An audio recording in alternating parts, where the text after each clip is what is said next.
Je dois publier un recueil de poésie. Je ne sais pas comment m'y prendre. J'ai plusieurs personnes qui sont dans le cas d'un recueil de poésie dans mon café des auteurs. Et du coup, il y a des étapes clés, très bateau, mais voilà, je me permets de vous faire une petite vidéo là-dessus parce que je me dis que ça peut servir à tout le monde. Bonjour et bienvenue sur la chaîne Tout va bien Marine, écriture, parce qu'ici on parle d'écriture, peut-être pour se guérir encore plus quand il s'agit de recueils de poésie. J'en écris un qui s'appelle Le poète pendu à sa muse, sous le nom de plume Tristana Erato, et je l'ai écrit quand j'étais adolescente. Je pense qu'on peut dire que ce sont des poèmes plutôt noirs. Il y a des beaux poèmes, il y a des choses, ça parle d'amour bien sûr, mais c'est vrai que c'est un peu noir quand même. Ce sont des étapes de la vie et en général, les personnes qui écrivent des poésies, des poèmes, c'est pour raconter quelque chose. Donc c'est vrai que souvent il y a du plus sombre, mais il y a aussi du plus gai. Alors je voulais revenir avec vous sur les premières étapes quand on a l'idée de regrouper ces poèmes. Et bien justement, quand on veut regrouper ces poèmes pour faire un recueil de poésie, pour avoir voilà, une trace, quelque chose, c'est une forme de guérison, de regarder le passé. J'ai mon recueil de poésie, c'est ce qui m'a fait grandir, ce qui m'a fait évoluer. Donc, trois premières étapes avant d'avoir ce manuscrit dans vos mains. Dans le café des auteurs, souvent, on planifie des objectifs pour le prochain café.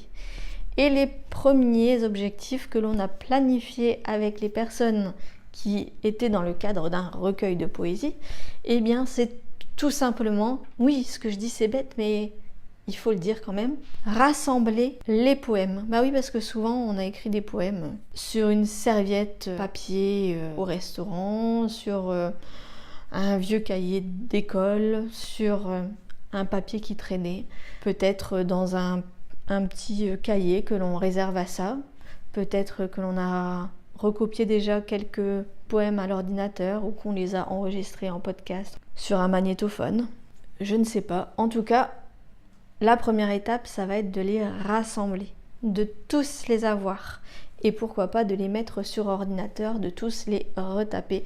C'est une étape qui n'est pas forcément drôle, je vous le concède.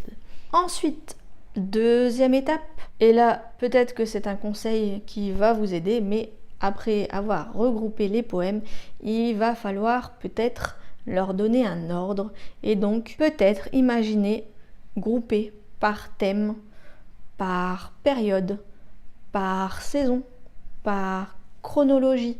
Je parle de saison parce que voilà, dans le cadre du Café des auteurs, par exemple, on parlait de saisonnalité, de exemple d'une femme, ben voilà, elle est adolescente, jeune femme, femme. Il y a des étapes de la vie, comme on est au printemps, après il y a l'été, puis il y a l'automne et l'hiver. La vie, ce sont des cycles, donc voilà, est-ce que vous allez faire par chronologie? Est-ce que vous avez la chronologie? Est-ce que ça sera par thème? Est-ce que, comme moi, pour le poète pendu à sa muse, ce sera par muse, par thème, par muse également? Ça sera vraiment au cas par cas selon vos poèmes. En 3, il y a une étape par laquelle je pense qu'il faut passer, c'est visualiser une structure. Alors je m'explique, quand vous allez avoir retapé tous vos poèmes sur votre traitement de texte, vous allez pouvoir utiliser un outil qui m'a permis moi de m'y retrouver, c'est le sommaire. Faire un sommaire avec vos titres de poèmes, déjà, normalement vous savez à peu près de quoi chaque poème parle et ça va être un peu plus facile pour vous les mettre en ordre. Alors, petit détail technique, sur tous vos traitements de texte, vous avez souvent la possibilité de mettre en ce qu'on appelle H1, H2 en titre. C'est-à-dire le titre de votre poème, vous le mettez en H1, H2, c'est-à-dire en format titre. Et du coup, quand vous allez passer par faire une table des matières, ça s'appelle aussi comme ça, faire une table des matières, faire un sommaire, là, l'ordinateur va tout de suite savoir que tout ce que vous avez mis en titre, voilà, c'est le sommaire, les pages et c'est un peu plus facile de s'y retrouver. Ça sera utile si vous voulez passer par un format numérique aussi, en e-book. L'e-book vous permettra, la version numérique d'un livre, vous permettra, dès que vous appuyez sur n'importe quel chapitre, de basculer à la page du chapitre. Mais bon, je repasse, voilà pour les détails techniques. Mais visualiser la structure, c'est également pour moi voir... Voilà, est-ce que vous allez faire des chapitres? Est-ce que vous allez faire des parties? On a parlé de thèmes, on a parlé de périodes, de saisons, de muses. Est-ce que vous allez le noter clairement? Parce que oui, si vous voulez offrir votre recueil à un lectorat, il va falloir penser à comment le lectorat va l'avoir, comment votre lecteur va l'avoir devant les yeux. Est-ce qu'il va s'y retrouver? Alors je prends souvent cet exemple-là. C'est tout simple, vous vous dites que vous le donnez à votre petit-fils ou votre meilleur ami ou votre grand-père, peu importe. Vous lui donnez et voilà. Il a ce recueil. Par quoi il vaudrait mieux qu'il commence? Par quoi il vaudrait mieux qu'il termine? Est-ce qu'il vaudrait mieux avoir des chapitres et des parties pour qu'il se retrouve un petit peu dans votre vie, dans la chronologie, dans... le thème que vous donnez, l'atmosphère aussi, on y revient. Et je terminerai sur un point. Est-ce que vous avez besoin d'expliquer?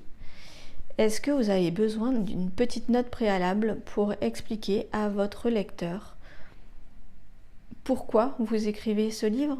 Pour qui? Est-ce que vous avez une dédicace? Voilà, c'est des petites choses auxquelles vous pouvez penser avant de mettre en page, avant de passer à l'édition. Voilà, tout ce qui va y avoir peut-être à penser. Alors je n'ai peut-être pas pensé à tout justement. N'hésitez pas à me dire si vous pensez à d'autres éléments pour un recueil de poésie. Et puis surtout, vous pouvez aussi le faire juste pour vous, pas forcément pour le vendre à des lecteurs ou le donner à quelqu'un d'autre, mais juste pour avoir une trace pour vous. Et ça, c'est possible. Tout est possible. Vous pouvez juste changer de point de vue et parfois c'est plus facile de trouver la solution. Et qui sait, après avoir publié un recueil de poésie, vous aurez peut-être l'idée d'écrire un roman. J'ai fait une petite vidéo là-dessus. Je vous la mettrai ici. En attendant, n'oubliez pas de liker, de partager et surtout de vous abonner.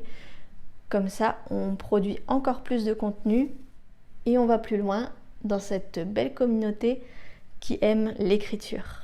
Alors on vous fait plein de bisous et à la prochaine vidéo.